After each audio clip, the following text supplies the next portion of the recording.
आइए हम परमेश्वर की उपस्थिति में आकर आज की आराधना का आरंभ करें।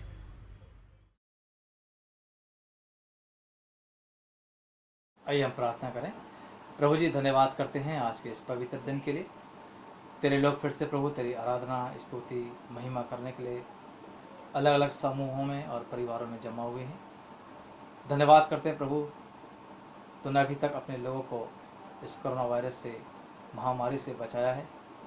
और ऐसे समय में परमेश्वर, तूने सभी लोगों की ज़रूरतों को पूरा किया है। हम तेरी महिमा और धन्यवाद की भेंट चढ़ाते हैं। खुदावंत तेरा शुक्र करते हैं, तूने जीवन दिया, आशीषें दी, हमें सुरक्षा दी। ये तेरा अनुग्रह जो हमारे पर बना हुआ है।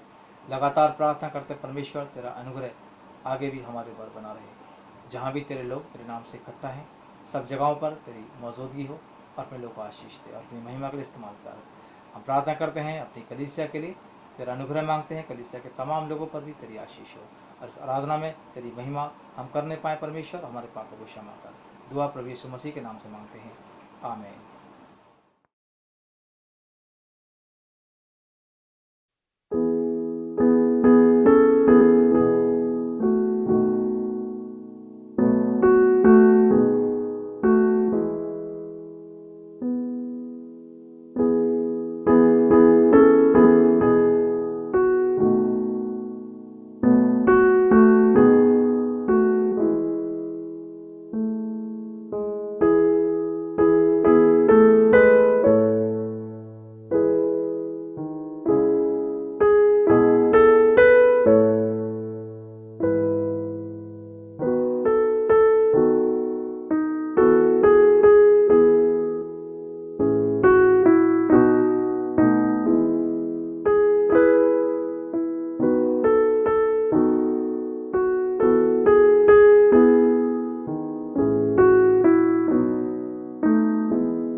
आप सबको जय मसीह की। प्रभु परमेश्वर को मैं धन्यवाद देता हूँ कि उसने अच्छा अवसर दिया कि इस लॉकडाउन में मैं आप सबके सामने परमेश्वर के वचन को बांट सकूं। और इससे पहले हम वचन में जाएं, हम प्रार्थना करेंगे। प्रभु परमेश्वर, एक बार फिर हम धन्यवाद करते हैं आज के अच्छे दिन के लिए, और आपने हम सबको अच्छा अवसर दिया कि हम इस दिन को देख सकें और इस दिन में जी सके आपके अनुग्रह के द्वारा। और प्रभु जी, हम प्रार्थना करते हैं जब हम आपके वचन से सीखते हैं, उन्हें देखिए हम कलीसियाओं को आप उठाइए, विश्वासियों को बेदारी में बढ़ाइए, ताकि आने वाले अंत के समय में हम अपने आप को तैयार कर सके आपके वारिस हो सके। प्रभु यीशु मसीह के नाम से मांगते हैं, आमीन। आज का जो वचन मैंने आपके सामने लिया है वो है रोमियो उसका 13 अध्याय और 11 से 14 मैं आपके सामने पढ़ूंगा। Romans chapter 13 from versus 11 to 14 और मैं आपके सामने हिंदी में पढ़ूंगा। यहाँ लिखा है, और समय को पहचान कर ऐसे ही करो, इसलिए कि अब तुम्हारे लिए नींद से जाग उठने की घड़ी आ पहुंची है, क्योंकि जिस समय हमने विश्वास किया उस समय के विचार से अब हमारा उद्धार निकट है। रात बहुत बीत गई है और दिन निकलने पर है, इसलिए हम अंधकार के कामों को तज कर ज्योति के हथियार बांध ले। जैसा दिन को सोता है वैसे ही हम सीधी चाल चले, न कि लीला क्रीड़ा और पियक्कड़पन, न व्यभिचार और लुचपन में, और न झगड़े और ढा में, वरन प्रभु यीशु मसीह को पहन लो और शरीर के अभिलाषाओं को पूरा करने का उपाय ना करो। यहां पर आज का जो मैंने आपके सामने विषय लिया है वो है जाग उठने का विषय। कलीसिया, अब तक अगर हम देखें, कलीसिया जो है, न केवल कलीसिया, ये संसार भी अपने आप में जी रहा है ना। उसको सृष्टिकर्ता से कुछ लेना देना नहीं है। और जैसे वचन में भी लिखा है रोमियो उसके पहले अध्याय में उसके 24 और 25 पद में कि मूर्ख अपने मन में कहता है कि कोई परमेश्वर है ही नहीं। और संसार जो है मूर्खता की ओर बढ़ता जा रहा है और गलत कामों में बढ़ता जा रहा है। पर और उस संसार के साथ साथ हम मसीह लोग भी उसी दिशा में बढ़ रहे हैं। और यहाँ पर पौलुस जो है, यहाँ पर हमें वो चेतावनी दे रहा है, जाग उठने की चेतावनी, कि हमें उठना है। हम मसीहियों को उठना है, जो प्रभु को प्यार करते हैं उनको अब उठना है, क्योंकि अब समय आ गया है। और कलीसिया पर अभी भी सो रही है। और पौलुस ने बहुत साल पहले इन वचनों को लिखा था। और मैं आपको एक छोटी सी कहानी बताना चाहता हूँ। एक व्यक्ति था जिसका नाम पॉल था। और जब आज से 250 साल पहले जब ब्रिटिशर्स जो थे वो अमेरिका के ऊपर अटैक करने जा रहे थे, वो पानी के रास्ते से वो रात को आए और चुपचाप से वो अटैक करना चाहते थे, तो हम देखते हैं कि उस समय एक व्यक्ति जो था अमेरिका का, वो उठा हुआ था, वो अच्छा योद्धा था और उसका नाम पॉल था। और उसने देख लिया कि दुश्मन जो है वो हमारी ओर बढ़ रहे हैं रात को। वो जल्दी से अपने घोड़े पे गया और फटाफट वो हर घर पे गया, हर दरवाजे पे गया। उसने कहा, उठ जाइए, हमारे दुश्मन आ रहे हैं, उठ जाइए। और उस व्यक्ति के कहने के द्वारा सब लोग तैयार हो गए हथियार के साथ। और हम देखते हैं कि उसके उठाने के द्वारा कई सारे लोग बचाए गए और जो ब्रिटिशर्स थे वो जीत नहीं पाए। और आज के समय में पौलुस, यहाँ पर जो दूसरा पौलुस है, जो कि रोमियो की पत्री में मुझे और आपको लिख रहा है, वेकअप 11वें पद में वो कहता है, यहाँ लिखा है, उस समय को पहचान कर ऐसा ही करो, इसलिए कि अब तुम्हारे लिए नींद से जाग उठने की घड़ी आ पहुंची है। अभी तक हम सब सो रहे थे, पर परमेश्वर ने हमें अब नींद से उठाया है। आज जब पूरा संसार ठहर गया है, सब लोग अपने घरों में बंद है, आज के समय में हमें अब परमेश्वर के वचन को शायद अब समझ में आ रहा है। बहुत सारे लोग पहले, उन्होंने कितनी बार वचन को पढ़ा होगा, पर वो वचन को नहीं समझ पाते थे, है ना। उनको हमेशा अपने फोन की चिंता है, संसार की चिंता है, नौकरी की चिंता है। पर आज जब वो अपने घर पे बैठे हैं तो वो वचन उनको शायद समझ में आ रहा है, उन विश्वासियों को समझ में आ रहा है। और शायद ये जो बीमारी जो संसार में फैली है, उसने हमें ये एक और अवसर दिया है, एक और अपॉर्चुनिटी दी है कि हम क्या हो जाएं, वेकअप हो जाएं। पहली चीज जो हम यहाँ पर सीखेंगे, इट्स टाइम टू वेकअप। कलीसियाओं के लिए, विश्वासियों के लिए ये टाइम है उठने का, जागने का। और वचन में लिखा है, समय को पहचान कर ऐसा ही करो, क्योंकि घड़ी आ पहुंची है। क्योंकि जिस समय हमने विश्वास किया था उस समय के विचार से अब हमारा उद्धार निकट है। मैं और आप सब लोग बचाए गए थे यीशु मसीह के लहू के द्वारा, पर हमने अपने समय को, है ना, हम सांसारिक जीवन में जीने लगे। और यहाँ पर क्योंकि हमारे पास समय बहुत कम है, याकूब अगर आप पढ़ोगे याकूब उसका 4 अध्याय उसके 14 पद में लिखा है, हम नहीं जानते कि कल क्या होगा, तुम्हारा जीवन है ही क्या, तुम तो मानो भाप के समान हो जो थोड़ी देर दिखाई देती है फिर लुप्त हो जाती है। हमारा जीवन कैसा है? उस भाप के समान है। परमेश्वर ने हमें ये समय दिया है जाग उठने का, उसका अनुग्रह हमारे लिए काफी है। वो हमें अभी भी अनुग्रह दे रहा है कि मैं और आप जो हैं उठें।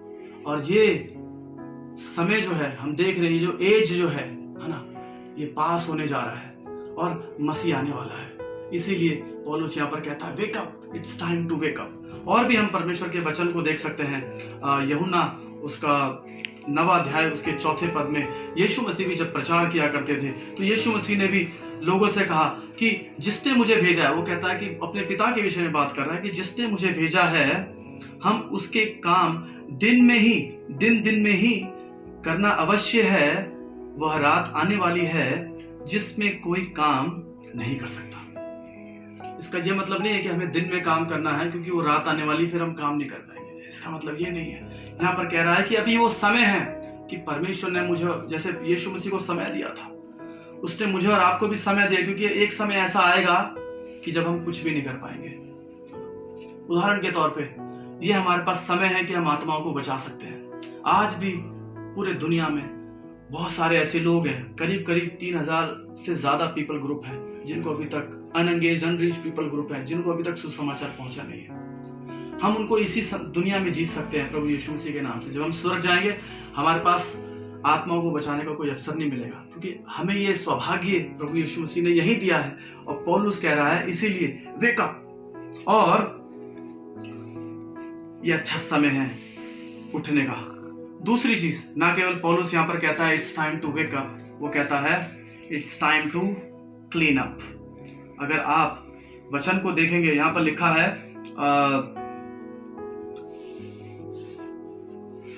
13 पद में लिखा है, जैसा दिन को सोता है वैसे ही हम सीधी चाल चले, न कि लीला क्रीड़ा और पियक्कड़पन, न व्यभिचार और लुचपन में, और न झगड़े और ढा में। अब ये समय है अपने आप को हमें क्लीन करने का। अगर हम उठे हैं, अब नींद से अगर उठ भी गए हैं, तो अब हम जो पुराने अपने शरीर में जो काम कर रहे हैं उसको अब हमें देखना है, अब हमें उसको अपने जीवन से निकालना है। बहुत ज्यादा जरूरी है, क्योंकि ये ऐसे पाप हैं जो हमारे शरीर को नुकसान पहुंचाते हैं। और ये स्वर्ग के जाने के जो रास्ता है, ये सारे जो संसार के जो काम हैं, ये जो संसारिक जो पाप हैं, ये हमें क्या कर रहा है? परमेश्वर की ओर बढ़ने से रोक रहा है। अगर आप कुलूसियों उसका 3 अध्याय पढ़े, वहां पर पौलुस इस बात को कहता है, सो जब तुम मसीह के साथ जिलाए गए हो तो स्वर्गीय वस्तुओं की खोज में रहो जहां मसीह विद्यमान है। स्वर्गीय वस्तु की खोज में रहो। स्वर्गीय वस्तुएं हम तभी ले सकते हैं जब हम संसारिक चीजों को अपने जीवन से निकालेंगे। और इसीलिए पौलुस आगे उन पदों में कहता है, 5 से लेकर 7 पद में कहता है, अपने उन अंगों को मार डालो जो पृथ्वी पर की है, ये पृथ्वी की है, जो हमें नुकसान पहुंचाती। कौन कौन सी चीजें? अर्थात व्यभिचार, अशुद्धता, दुष्कामना, बुरी लालसा, लोभ, जो मूर्ति पूजा के समान है। और आगे कहता है 7वें पद में, क्रोध, रोष, बैर भाव, निंदा और मुंह से गालियां बकना छोड़ दो। ये सारे कैसे काम हैं जो कि मुझे और आपको ज्योति से, उस प्रभु यीशु की ज्योति से हमें दूर रखती है। और इसीलिए पौलुस यहाँ पर कहता है it's time to clean up. हमें अपने आप को साफ करना है, बहुत ज्यादा जरूरी है। एक जगह जैसे यहाँ पर व्यभिचार के बारे में लिखा गया, लुचपन के विषय में लिखा गया, पौलुस यहाँ पर बता रहा है। और विशेषकर हम जो शादीशुदा लोग हैं या जिनकी शादी हो गई है, जो करने जा रहे हैं, उन सब के लिए इस बात को इब्रानियों उसके 13 अध्याय के 5वें पद में कहता है, विवाह सबसे आदर की बात समझी जाए और बिछौना निष्कलंक रहे, क्योंकि परमेश्वर व्यभिचारियों और पर स्त्री गमियों का न्याय करेगा। बहुत ज्यादा जरूरी है कि हम अपने आप को, अगर हम ऐसे कामों में डूबे हुए हैं, लिपटे हुए हैं, अपने आप को फंसा रखा है, तो पौलुस कहता है कि इट्स टाइम, ना केवल it's time to wake up, पर it's time to clean up. अपने आप को अब साफ करने का भी समय आ गया है, ज्यादा जरूरी है। तीसरी चीज यहाँ पर हम देखेंगे, ना केवल it's time to clean up, पर 14 और 12वें पद में देखेंगे, यहाँ पर बताता है it's time to dress up. अब हमें कपड़े, अच्छे कपड़े पहनने का समय है ना, समय आ गया है। यहाँ पर जैसे लिखा है 12वें पद में लिखा है, रात बीत गई है और दिन निकलने पर है, इसलिए हम अंधकार के कामों को तज कर ज्योति के हथियार बांध ले। अंधकार के कामों को, अब हमने इन सब चीजों को हटा लिया है, हम अपने आप को साफ कर लिया है। पौलुस कह रहा है अब हमें ड्रेसअप होना है। अब हमने जब गलत चीजें अपने जीवन से हटा ली है तो हमें अब अच्छी चीजें पहननी है ना। और यहाँ पर देखिए 14 पद में क्या लिखा है, बहुत खूबसूरती से पौलुस यहाँ पर इस बात को कहता है, वरन प्रभु यीशु मसीह को पहन लो। कितनी बढ़िया बात है, प्रभु यीशु मसीह को, है ना, कितनी बढ़िया बात है। इंग्लिश में लिखा है put on the Lord Jesus Christ. Lord मतलब that he is our master. अगर यीशु मसीह हमारा स्वामी है तो क्या हमें उसकी बात सुननी चाहिए कि नहीं सुननी चाहिए? हमें सुननी चाहिए उसकी बात को। अगर हम उसको कहते हैं कि वो हमारा स्वामी है तो हमें उसकी बात को सुननी है। और यीशु मसीह के विषय में पौलुस कहता है कि प्रभु यीशु मसीह को अपने जीवन में पहन लो और शरीर के अभिलाषाओं को पूरा करने का उपाय ना करो। ये सच बात है, जब यीशु मसीह को हम अपने जीवन का मास्टर समझ लेंगे, यीशु मसीह को अपने जीवन का हम स्वामी समझ लेंगे और उसको हम अपने जीवन में पहन लेंगे, तो शरीर की अभिलाषा को हम पूरा नहीं कर पाएंगे। कभी भी हम फिर उससे हम दूर रहेंगे। यीशु मसीह फिर हमें हमेशा चेताता रहेगा, उसके जो पवित्र आत्मा है वो हमारी हमेशा मदद करती रहेगी। और ये ज्योति के जो हथियार हैं, ये कैसे हथियार है जिनको हमें ड्रेसअप होना है ना। इसको हम बहुत अच्छे से देख सकते हैं। पौलुस ने इफिसियों की कलीसिया को बहुत अच्छे से समझाया। इफिसियों उसके 6 अध्याय में अगर आप देखोगे, क्योंकि हमारी जो लड़ाई है ना, वो किसके साथ है? अंधकार के हाकिमों के साथ है ना, और दुष्टता की सेनाओं के साथ है जो आकाश में है। इसीलिए हमें परमेश्वर के अस्त्र शस्त्र को, प्रभु यीशु मसीह को खुद पहन लेना है ताकि वो हमारे बदले में लड़े, है ना। अभी तक हम कोशिश कर रहे हैं, हम अपने आप में लड़ने की कोशिश कर रहे हैं बिना यीशु मसीह को पहने, बिना यीशु मसीह को अपना स्वामी कहे। पर जब हम यीशु मसीह को अपना स्वामी कहेंगे, जब हम उसको पहन लेंगे तो वो हमें सामर्थ्य देगा। और यहाँ पर कैसे अस्त्र शस्त्र हैं, जो कि ज्योति के अस्त्र शस्त्र हैं। यहाँ पर 6 ऐसे अस्त्र शस्त्र हैं जिसको हमें पहनना है। वचन में लिखा है, सत्य से अपनी कमर कसकर, धार्मिकता की झिलम पहनकर, पांव में मेल मिलाप और सुसमाचार के जूते पहनकर, विश्वास की ढाल लेकर, और आगे लिखा है उद्धार का टोप और आत्मा की तलवार जो परमेश्वर का वचन है ले लो, है ना। बहुत ज्यादा ये जरूरी है। ये 6 चीजें इतनी ज्यादा जरूरी है अगर हमें अंधकार की शक्तियों से लड़ना है। और यही हमारे कपड़े को खूबसूरत, यही हमारे शरीर को खूबसूरत बनाएगा। शायद हमारे जो शरीर में जो हम कपड़े पहनते हैं वो शायद इतने अच्छे ना हो, पर अगर हम जब यीशु मसीह के वस्त्र को, जिसमें बहुत सारे अच्छी कैरेक्टर्स हैं, अच्छी चीजें जो लगी हुई हैं, जब हम उसको पहनेंगे तो शायद हम इस युद्ध को जीत सकते हैं।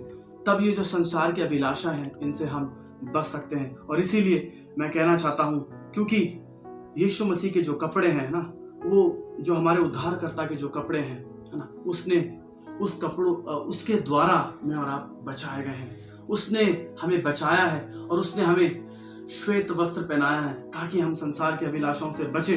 और अब वो हमें डायरेक्ट करता है ना, और ना केवल वो हमें डायरेक्ट करता है, मार्गदर्शन करता है हमारी, पर वो हमें हमारे ऊपर वो राज भी करना चाहता है, हमारे जीवन में वो वास करना चाहता है। इसीलिए मैं आपसे कहना चाहता हूँ कि हम सब के लिए ये अच्छा समय है, हम मसीहों के लिए, क्योंकि समय आ गया है।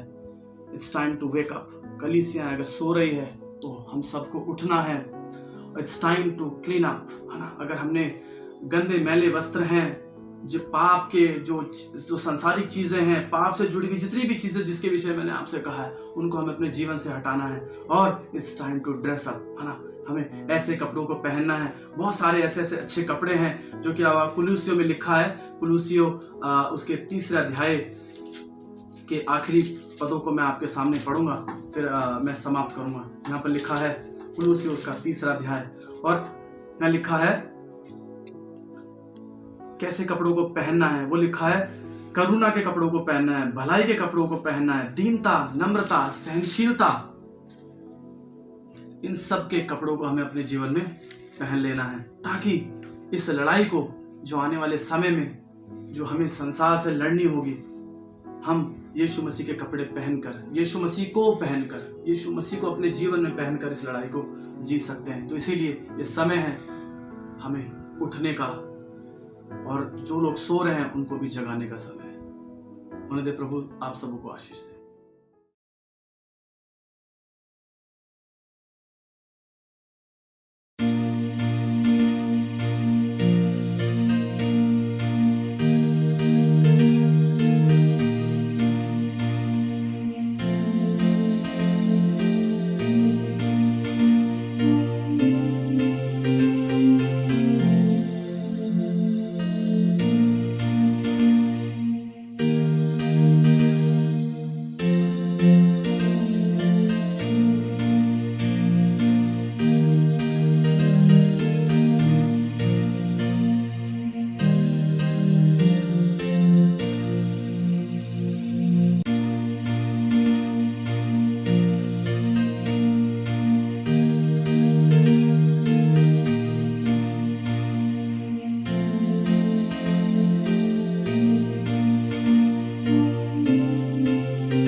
ईश्वर, हम धन्यवाद करते हैं इस आराधना में तूने हमें आशीष दी, और आज के वचन के लिए भी धन्यवाद करते हैं, और दुआ करते हैं प्रभु अपने कलीसिया के तमाम जवानों के लिए सभी को आशीष देना, और खुदावन इनका भविष्य उज्जवल हो।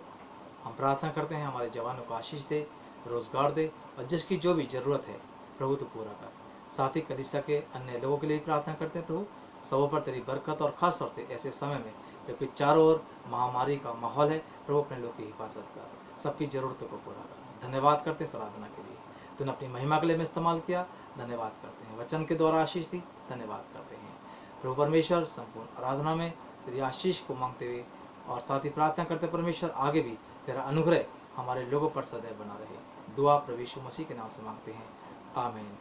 और हमारे प्रभु यीशु मसीह का अनुग्रह, पिता परमेश्वर का प्रेम और पवित्र आत्मा की संगति हमें से हर एक के साथ और दुनिया के तमाम मसीह विश्वासियों के साथ अब से लेकर हमेशा तक होते रहे, आमीन।